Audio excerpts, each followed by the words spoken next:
Quality Diagnostic Laboratory, QDL, located at the corner of Fines Avenue and Keon Street, Bastyr, officially opened on Wednesday, March 6, with an opening ceremony at the lab. Government officials, some members of parliament, and members of the medical field were in attendance. Jasmine Handley, managing director of QDL, lauded the benefits of the new lab to medical services in St. Kitts and Nevis. We are now ready to offer testing in the areas of hematology, clinical chemistry, immunochemistry, microbiology. Bacteriology will follow in a couple of weeks, cytology. Our intention is not to compete with already existing laboratories, but to assist with the profession of laboratory services needed in our federation. We have heard the complaints of long lines and corridors, of people waiting for testing. Hopefully we can help to shorten some of those lines so that we all can focus on quality rather than on quantity. Representing Deputy Prime Minister Sean Richards, Mr. Tom Buchanan, Permanent Secretary in the Ministry of Youth, praised the principals of QDL for the opening of their laboratory.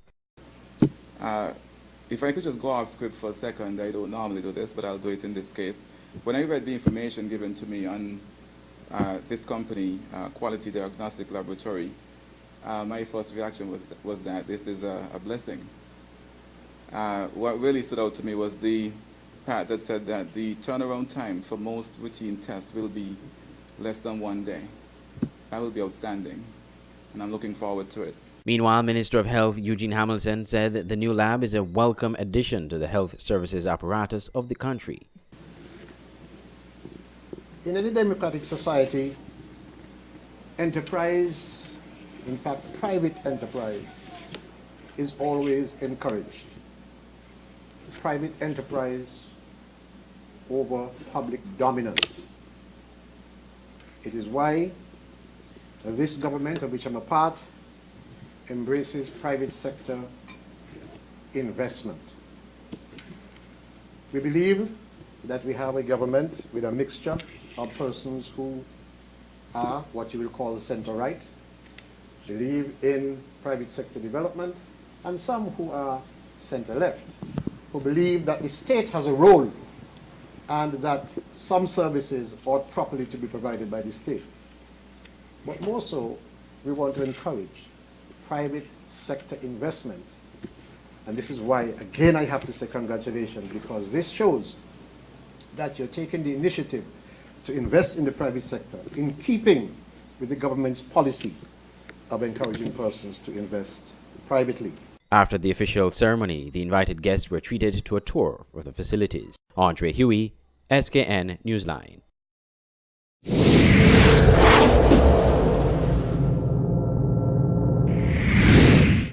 The Eastern Caribbean Central Bank announced on Tuesday that it will be launching an EC dollar digital currency known as the CBDC using blockchain technology. The ECCB digital currency pilot project will be undertaken by BIT, a technology company from Barbados that is experienced in handling digital currency projects and is estimated to last 18 months, starting within a year from now. The project will cost $8 million from start to implementation throughout the entire ECCU. 3 countries will be involved in the pilot initially. At a media conference on Tuesday at the ECCB, Governor of the Central Bank, Timothy Antwine, explained how this digital currency is expected to work. The DXD, a digital dollar, will be used for financial transactions between consumers and merchants, including peer-to-peer transactions, all using smart devices. The objective of this pilot project is to assess the potential efficiency and welfare gains that could be achieved: deeper financial inclusion, faster economic growth, resilience, and competitiveness in the ECCU from the introduction of a digital sovereign currency. Governor Antwine, in explaining the motivation behind launching this digital currency, said for the region to improve in its development prospects and performance, the digital transition must be expedited. Here in the ECCU, we have to make sure time doesn't pass us by. We can no longer be patient when our economies and people demand transformation. I say the time to act is now. I issue a clarion call for partnership. We invite all of our banks, financial institutions, non-bank financial institutions to join us in this endeavor, to make their wallet services available so that we can test and learn from this experience. We also invite our telecommunication service providers and other technology companies to join in this effort, as together we develop a digital ecosystem from which our region can reap huge digital dividends. And why did the ECCB decide to work with BIT on this project? BIT first approached the ECCB about 2 years ago with the idea of a digital EC dollar. As we continued thinking about the transformation of the ECCU, we became intrigued by the possibility of a digital fiat currency for our region. At that time, we were finalizing our strategic plan, and we made a decision to test and learn more about this idea through a pilot. 5 months after the launch of our plan, we signed an MOU with BIT in March of last year to collaborate on this idea, and so our journey to this pilot began. Meanwhile, Rawdon Adams, CEO of BIT, told journalists that this digital currency will help reduce the cost of doing business compared to a cash-driven system. The cost of cash in particular is a good example. We knew when we started talking with the ECCB, for example, and I'm sure the governor will correct me if I get this wrong, but typically it costs the central bank here about $3.5 million US on average over the last 6 to 8 years simply to replace note and coin. So from a very simple operational perspective, it does make sense to see if you can lower that cost and do so in a way that has wider beneficial ramifications, and those trickle down into the economy. Businesses, and we've seen this from our work in Barbados, so this is not theory, this is practice.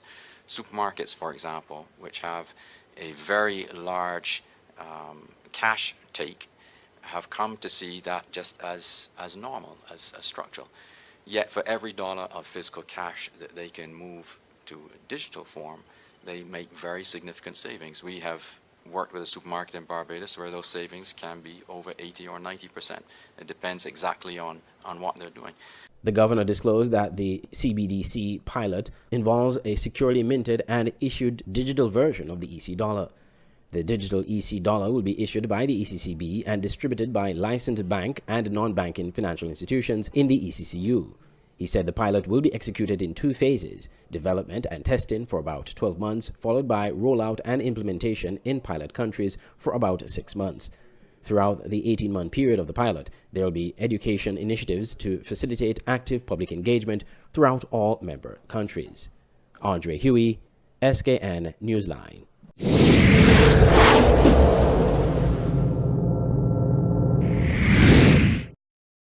At Nagico, the things that matter to you matter to us. Like knowing you're covered when your house gets flooded, getting your settlements quickly and fairly when a fire hits your home, and making sure your business can keep going even after an accident happens on site. At Nagico, we're about much more than just insurance. We're about the big things and the small things that mean everything. Meridian Medical Pharmacy is the best place to get your pharmaceutical products. We make filling prescriptions easy. Our well-stocked pharmacies are ready to serve you. Check us for medical supplies, skin products, supplements, and so much more. Ask about flu vaccines. At Meridian Medical Pharmacy, we are focused on offering a professional, personalized pharmacy experience. Our service is personal, compassionate, and friendly. Located at our state-of-the-art medical facilities at the corner of South Independence Square Street and Adlam Street, downtown Bastyr, St. Kitts. And now we have a new branch on Frigate Bay Road in the Sugars Complex.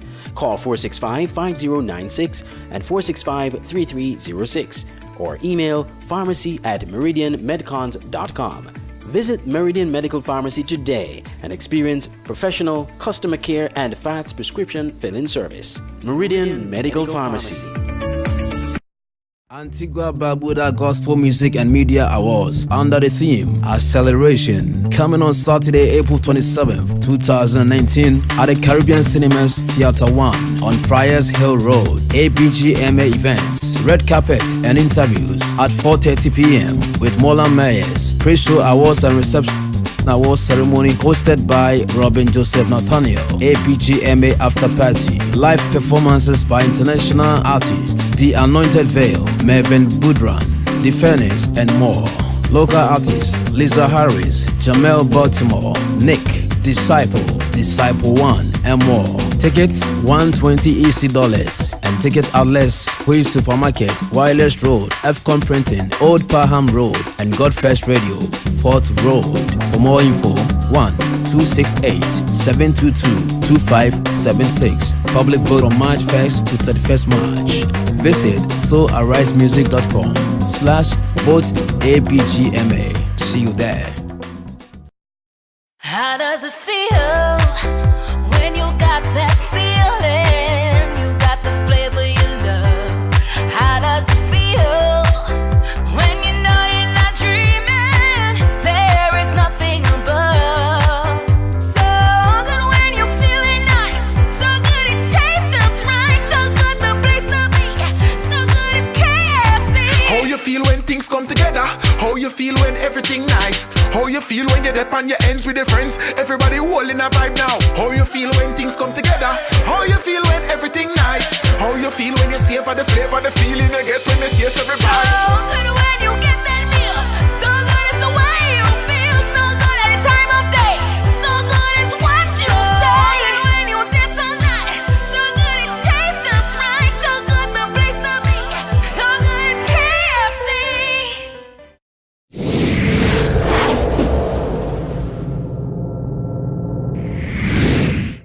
Journalist and media personality Andre Huey has been nominated as Best Radio Host for the Antigua and Barbuda Gospel Music and Media Awards for his radio show, The Jive Music Show. The show has also been nominated for Best Radio Show in the entertainment category. The Jive Music Show, a weekly Caribbean gospel music show syndicated on 9 radio stations around the world, won that category at last year's awards ceremony. But it is the first time Huey has been nominated for Best Radio Host. Huey is elated at the nomination. It's a show called The Jive Music Show, and Jive stands for Jesus is for Everyone. I've been doing it now for 3 years, going on to 4 years. Actually, this month makes 4 years since I've been doing the show. And it's syndicated. It's played on various radio stations, including Voice of the Caribbean Radio. It's on Voice of St. Martin Radio in St. Martin and several other radio stations. He thanked all the partner radio stations that air his show, and he encourages fans to vote. Soul Cure Radio in the UK, Voice of the Caribbean, of course. Voice of St. Martin Radio was one of the first radio stations to start airing the show. Soul Rise Radio in Antigua and Barbuda. Best in Christian Music Radio in New York. Jam Vibes Radio in South Carolina, they've started running the show. And Sugar City 90.3 FM and Royal Central Praise, Mr. Leroy Weeks. I want to thank each and every one of the radio stations and the radio partners for running the program. Not forgetting, of course, Plus Radio in Belize. They've also been running the show as well. So I'm very grateful for these radio stations and for persons who have voted last year in making the show the best radio show. And I'm looking forward to their support this year. So far, the voting has started and the response we're getting has been pretty good. Huey co-owns gospel music PR and marketing agency Jive Music. 2 of Jive Music's clients, D Furnace, a gospel music artist from Trinidad, and Sarid DVN have also been nominated for awards. D Furnace has been nominated for Best Soca for his 2018 big single, Daddy Daddy. He won that category last year. He's also been nominated for Best Music Video for the same song, which was co-produced and co-directed by Andre Huey and Kevin Mully of Mully Media. The video was filmed in St. Kitts. Another one of Jive's clients, Sarid DVN, has been nominated for Songwriter of the Year and Best Music Video for his single, Where is the Church? The awards ceremony will be held at Caribbean Cinemas in Antigua on April 27. I am Henika Watkins-Porter for SKN Newsline.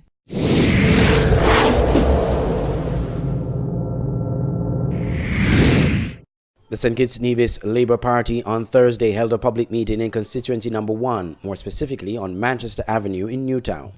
The party decried what it considered poor management of the country and the constituency and promised that it would do a better job if elected. Opposition leader Dr. Denzel Douglas promised red-clad party supporters that if elected, the Labour Party would build 2 factories in the country to provide job opportunities for citizens and residents. Labour will resuscitate the growth of the economy in St. Kitts and Nevis.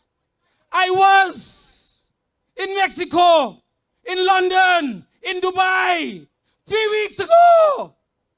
I had several meetings with investors. They are waiting to come back when Labour returns to power to provide opportunities, employment opportunities for our people. I, Denzel Llewellyn Douglas, in the first 90 days will bring 2 big factories here to employ the people of St. Kitts and Nevis. The party leader also slammed a member of parliament for the area, Ian Patches Liburd, for what he deems non-performance of the MP. I want to make it absolutely clear that this is not a patch-up team. This is a real team, a full and complete team.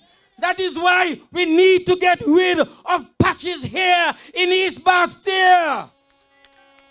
He's part of a patch-up team.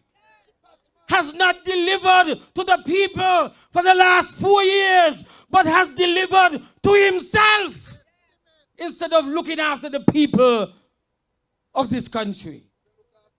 Imagine, he is the Minister of Works. He starts a company to buy steel and cement and lumber to the very ministry that he's in charge of. Meanwhile, other speakers at Thursday's meeting took umbrage to what they consider hypocrisy on the part of Prime Minister Dr. Timothy Harris. They claim the Prime Minister's party, the People's Labour Party, PLP, to select a new executive comprised persons who are active civil servants, which ought not to be. Deputy leader of the party, Marcella Liburd, contends that one of their candidates, Leon Nata Nelson, a customs officer, was suspended for the very same thing.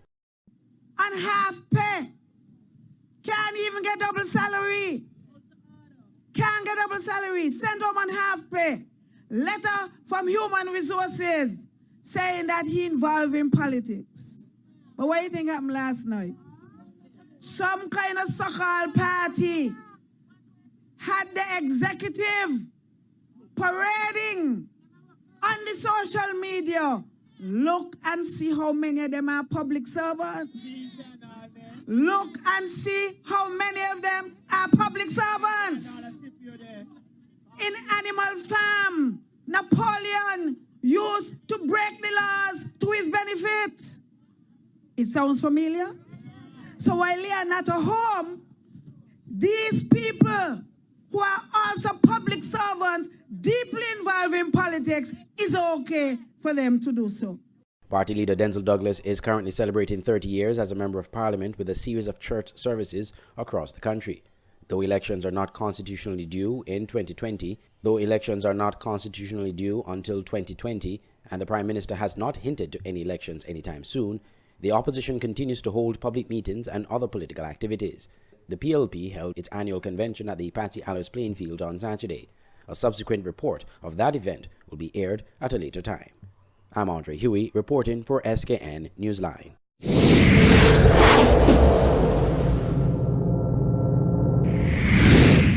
The official contract signing ceremony for Phase 2 of the Allen May Road Rehabilitation and Upgrade Project was held on March 14th in Cayon.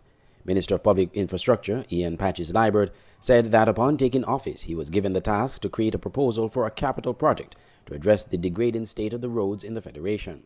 Phase 2 will commence in Keys and will continue through Challengers via Sadlers and from the airport roundabout to the Camps roundabout on Wellington Road through Cayon Street. But the astute Minister of Finance, who has a PhD in accountant, had to know where the money was coming from. And this money, we didn't borrow it, This money came from the revenue. But because we have surplus after surplus after surplus, what do you call it, the surplus minister? I managed to get some of that surplus to justify getting rid of those potholes. The minister noted that one of the mandates for the project was to have local input wherever necessary. He said that 45 local truckers are registered with the contractor, who is also local, and added that approximately 35 truckers had already been employed to transport materials from the local quarry to Old Road Bay.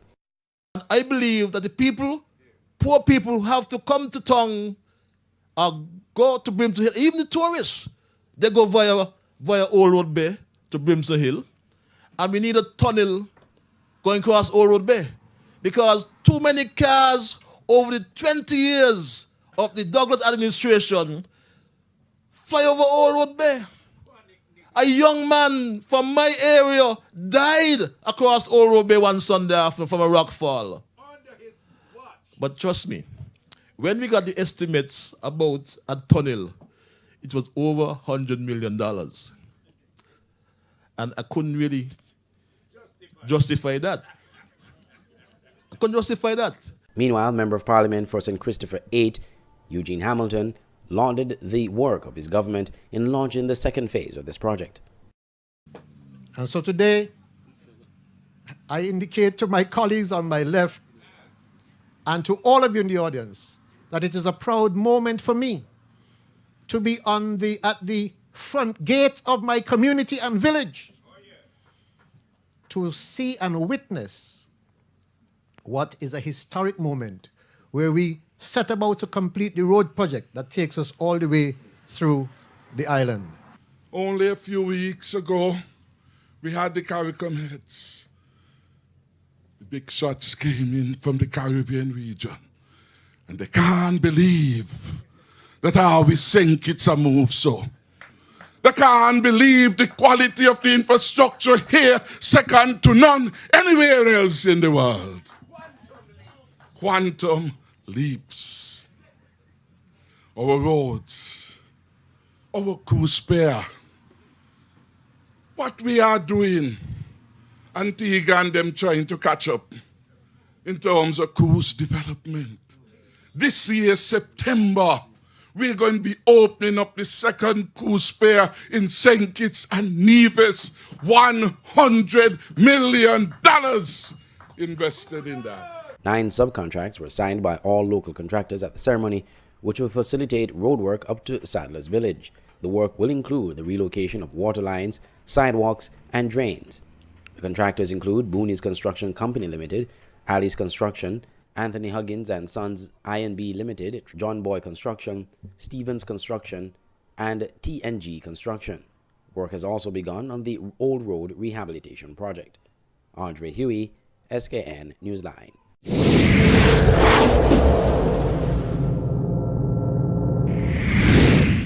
Local-based gospel artist Sarid DVN has been nominated for Songwriter of the Year for the upcoming Antigua and Barbuda Gospel Music and Media Awards to be held in Antigua on April 27th. Sarid spoke about his recent nomination.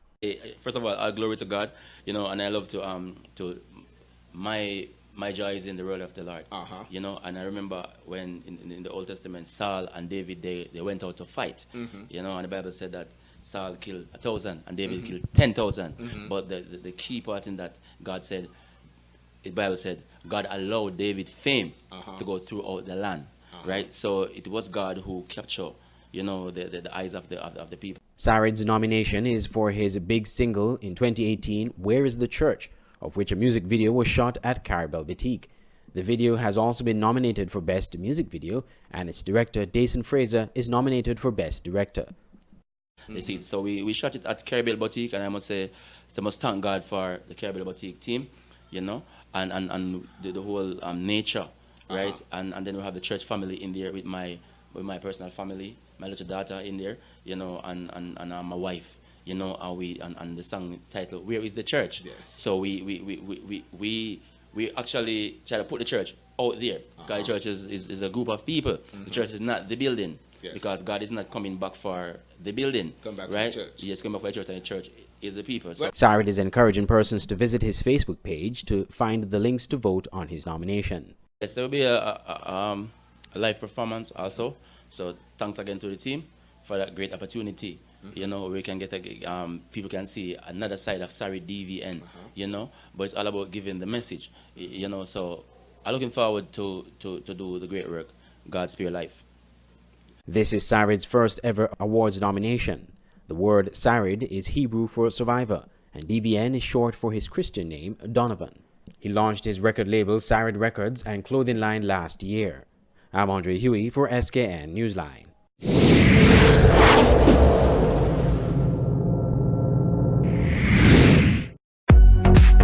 For all your printing needs at top-notch quality, go to Digital Print Plus, located on Princess Street, Bastyr, St. Kitts. At Digital Print Plus, you get the best in business cards, letterheads, envelopes, wristbands, tent cards, rack cards, flyers, brochures, logo designs, posters, photos, architectural designs, 3D renderings, and so much more. Digital Print Plus gives you the best quality at competitive prices. Contact us at 767-7468 or email digitalprintskn@gmail.com or follow us on Facebook at digitalprintskn. Digital Print Plus for all your printing needs at the best quality. Change the way you watch TV. Introducing EarTV KN, the new way to watch TV. Watch real-time TV, your favorite shows and channels on any smart TV or mobile device from any location. Starting as low as $75 per month, get up to 3 devices connected on one account. With EarTV, you can watch movies on demand. Over 4,000 titles to choose from, with 3-day trials available. Works on Amazon Fire TV devices, Android phone tablets, and Apple iPhone and iPad. Includes over 500 channels in HD and 4K. Simple to use plug-in and play technology, and pay as you go month to month. No long-term commitments, no cancellation fee, and get professional support. Call us to subscribe to EarTV KN at 869-661-2478 or check us out on Facebook. Make your television experience greater by getting EarTV KN now. Incredible, impressive, and affordable. EarTV KN. Get up mornings with Carl D. Springett on Voice of the Caribbean Radio, Monday to Fridays, 6 a.m. to 9 a.m.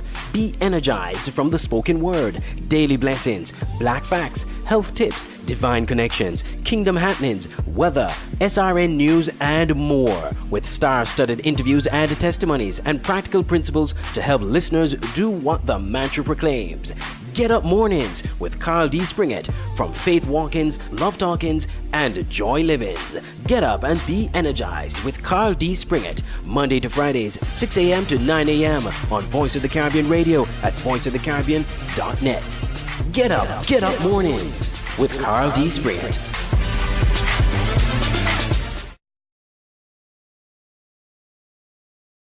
Now you can have SKN Newsline on the go. Introducing SKN Newsline Android mobile app. Search SKN Newsline in the Google Play Store.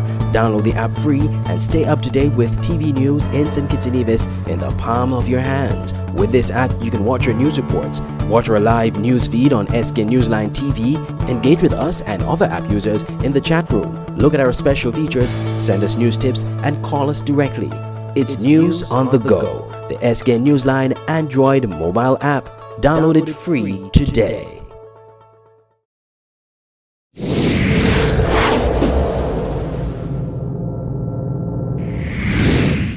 The St. Kitts Nevis Labour Party scored a major victory in the court yet again.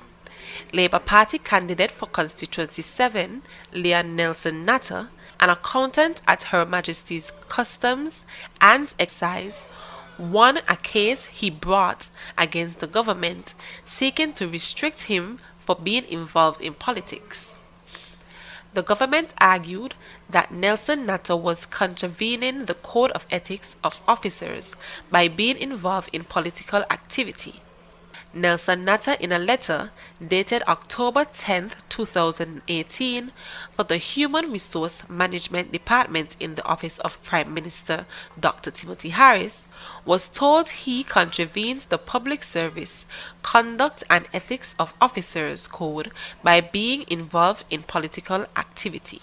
The letter alleged that on or about the end of June 2018, Leonata Nelson did introduce yourself to a resident of Christchurch Village, Christchurch, St. Kitts, as a candidate of the St. Kitts Nevis Labour Party, running against the Honourable Dr. Timothy Harris for the next general election, and also on or about the end of June 2018, did seek to solicit and or canvass support for your political campaign from a resident of Christchurch, St. Kitts. Sylvester Anthony, an attorney for a senior customs officer, said Monday's ruling by a High Court Judge Victor Ventos is not only a victory for his client, Senior Customs Officer Leonata Nelson, but a greater day for all public servants in the Federation of St. Kitts and Nevis. Mr. Anthony said, based on that report, the government of St. Kitts and Nevis brought disciplinary charges of misconduct against Nelson Natter. He added that today, not only Leon Nelson Natter, but all public servants who wish to run for political office are entitled to do so, and all public servants who wish to become involved in active politics can do so. He pointed out that His Lordship Mr. Justice Ventos was quite clear that it does not mean that the government cannot restrict them, but those restrictions have to be consistent with the Constitution of St. Kitts and Nevis. Nelson Natter addressed the matter during an interview on Freedom Radio's Issue program on Monday. On October the 10th, they thought it best to give me this letter to charge me based on the Civil Service Code of engaging in politics. But today, Justice Ventos has declared that that is null and void. I have never been reprimanded by the authorities on my job for anything whatsoever. Never been. Well, here comes the office of the Prime Minister trying to lay down rules and regulations against me for a post that I did some time ago. But this is really not about the post. This is about a young man now has a chance, an opportunity, a political career, which would see that this young man challenge him on the political platform. And so to ensure that he does not get that challenge from this young man, he tries every little bit, every way, every time to see what he can do to make sure this young man doesn't run against him. A comment was not readily available for the government on this case. I am Chiari Morton reporting for SKN Newsline.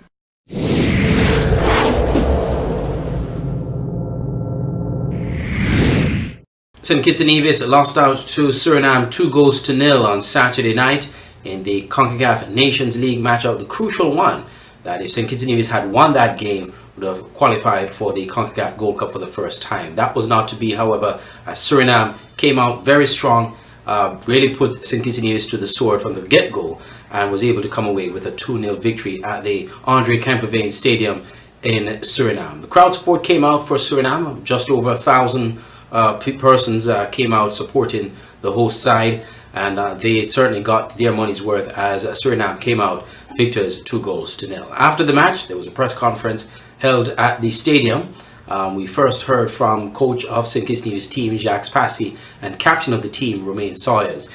Coach Passy basically lauded the Suriname team. They basically said they played very well, and the strategy that he put forward did not quite work, and Suriname came away victors. And unfortunately at this time, the strategy was not right.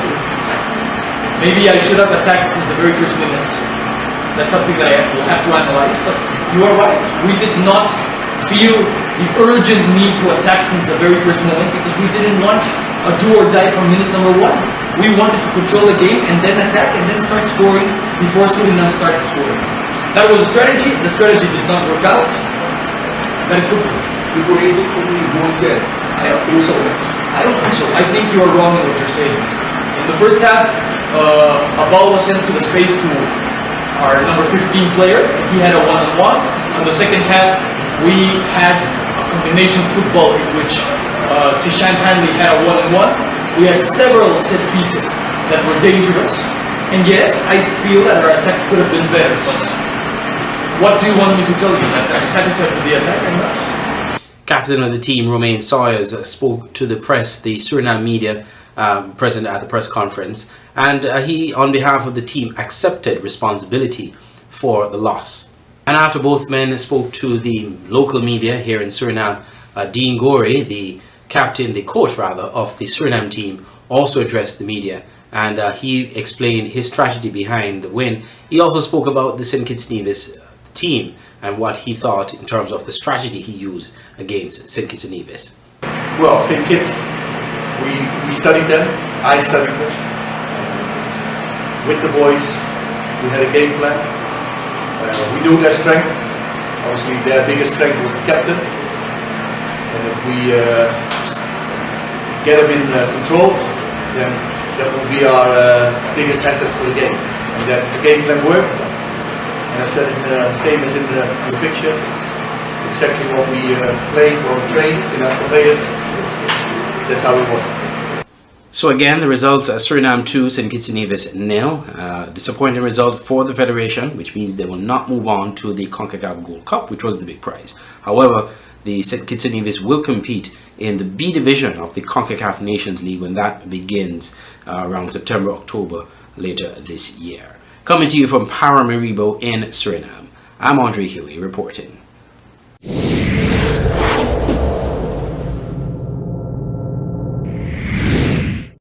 The St. Kitts Solid Waste Management Corporation conducted a 2-day waste characterization exercise in a designated area at the sanitary landfill in Connery. The exercise started Tuesday, March 26 and continued the following day. Collections Supervisor at the SWMC, Valentine Heiliger, explained what the exercise entails. It entails getting the stuff from the truck and doing some separation. Characterizing them, putting the green waste to the green waste, where green waste is, putting styrofoam, hard plastic, and categorizing them, putting them in the various slots. Later we'll just weigh them and be able to get some statistics from them. But the hard part is when the truck put them out and you got to go and take them out and separate them. That is the hard part. The garbage used for the waste separation exercise Tuesday was collected that very same morning and was dumped in the area to be separated. Mr. Heiliger explained the value of this exercise. The exercise is done in order to know what exactly is in the waste stream. Because management would want to know down the line whether they could move from waste to energy, whether to go into recycling, the whole works. And how often such an exercise will continue? And I hope every 5 years we'll be able to do this. Waste characterization is the process by which the composition of different waste streams is analyzed. Waste characterization plays an important part in any treatment of waste which may occur. The various categories of waste streams at the landfill sorted on Tuesday included paper, styrofoam, aluminum foil, aluminum cans, waste food, green waste, hard plastic, newspaper, and glass.